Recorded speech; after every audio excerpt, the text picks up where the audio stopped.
ఆనంద సోఫాలో కూర్చొని ఉంటుంది. అప్పుడు అనన్య ఆనంద్ దగ్గరికి వచ్చి, ఈ అనన్య అంటే ఏంటో ఇప్పటికైనా బోధపడిందా అని చెప్పి అంటూ ఉంటుంది.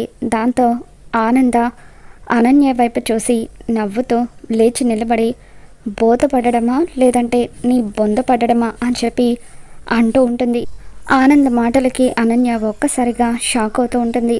కాపురాలు పావురాలు పయనాలు, అందుకే నిన్ను పిల్ల పిచ్చుక అన్నది అని చెప్పి ఆనంద అంటూ ఉంటే అనన్య షాకింగ్గా, అదేంటి గుండె పట్టుకొని గుక్క పట్టుకొని ఏడవాల్సిన టైంలో ఇలా ధైర్యంగా ఏదో సాధించినట్టు మాట్లాడుతున్నారు అని చెప్పి అనన్య అంటూ ఉంటుంది.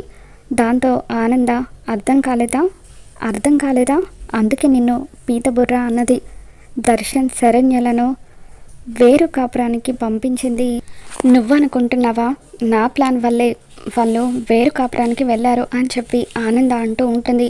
ఇక దాంతో అనన్య, అదేంటి కలిసి ఉండాలనేది మీ కాన్సెప్ట్ కదా అని చెప్పి అంటూ ఉంటే అప్పుడు ఆనంద, నా ఊపిరి ఉన్నంత వరకు ఆ కాన్సెప్ట్ మారదు అని చెప్పి అనన్యకు దర్శన్ శరణ్య ఇద్దరు కలిసి ఉండడానికే దగ్గరవ్వడానికే వాళ్ళని వేరు కాపురం పంపించాను అని చెప్పి ఆనంద అలా అనన్యకు దిమ్మ తిరిగే షాక్ ఇస్తూ చుక్కలు చూపిస్తూ ఉంటుంది.